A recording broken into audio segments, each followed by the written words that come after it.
Chairman Tarique Rahman যে 17টি বছর আমাদের দেশের বুদ্ধি পরামর্শ দিয়ে দেশকে এগিয়ে নিয়ে যেতে পারেনি, এটা থেকে আমরা বঞ্চিত হয়েছি। দলের জন্য কাজ করেছি, এটা আমি খুব একটা বেশি যে আমি বিশাল কিছু করে ফেলেছি তা না।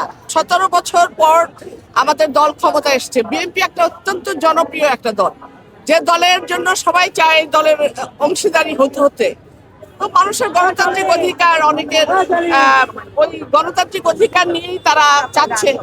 আমাদের দল জানে যে কাকে দিতে হবে কাকে দিতে হবে না। এটা আমাদের দলের যারা ঊর্ধ্বতন কর্মকর্তা, যারা আমাদের ঊর্ধ্বতন নেতা, তারা ঠিকই জানে যে দলের দুঃসময়ে কারা পাশে ছিল, সুসময়ে কারা পাশে এসছে, এটা তারা ভালো করে জানে এবং তারা ওইভাবেই বিবেচনা করবে, যার জন্য গণতান্ত্রিক ভাবে সবাই কিনতে পারে। আমি প্রত্যাশা করছি আমাদের যারা দলে, শুধু আমি কি আমার জন্য প্রত্যাশা করছি না, আমি সারা বাংলাদেশের নারীদের জন্য প্রত্যাশা করব।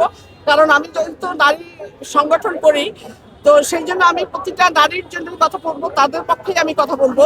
কারণ আমাদের যারা আন্দোলন সংগ্রামে যারা অগ্রণী ভূমিকা রেখেছে, যারা জেল জুলুম সহ্য করে, টিয়ার সেল সহ্য করে, তাদের পরিবারকে লস করে, অনেকে ব্যবসা বাণিজ্য সবকিছু লস করে যারা এই দলের সাথে 17 বছর ছিল এবং তারা আন্দোলনের সংগ্রামে ছিল, আমি মনে করি তাদেরকে অগ্রণী ভূমিকা দেওয়া উচিত এবং তারাই যেন অগ্রণী ভূমিকা পায়।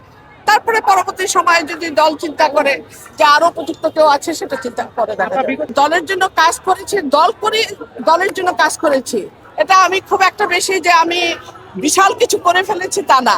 আমি যখন একটা দল করব, দলের সঙ্গে যখন আছি, সে দলের কাজ করা আমার দায়িত্ব, আমি সেই দায়িত্ব পালন করেছি এবং হারিয়েছি অনেক কিছু, তারপরে পেয়েছি আবার অনেক কিছু।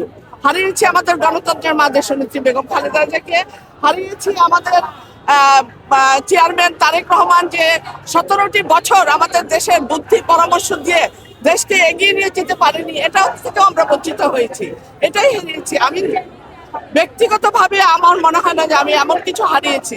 আমি যা কিছু পেয়েছি, যা কিছু কাজ করেছি, এটাই আমার অর্জন। আমি মনে করি এটাই আমার অর্জন। পার্লামেন্ট মেম্বার আইন প্রণেতা হয়, সে শুধু নারীদের জন্য না, নারী, শিশু, দেশের উন্নয়ন, অর্থনৈতিক সবকিছু নিয়েই কাজ করতে হয়। সবাইকে নিয়েই সবকিছু মিলিয়ে একটা পার্লামেন্ট মেম্বারকে কাজ করতে হয়। যে পার্টিকুলার একটা নিয়ে আমি কাজ করবো তা না। একটা পার্লামেন্ট মেম্বারকে সব দিকে দেশের সমস্ত সার্বিক অর্থনৈতিক উন্নতি থেকে শুরু করে সার্বিক উন্নয়নের জন্য কাজ করতে হয়। আমি সেইভাবেই কাজ করি।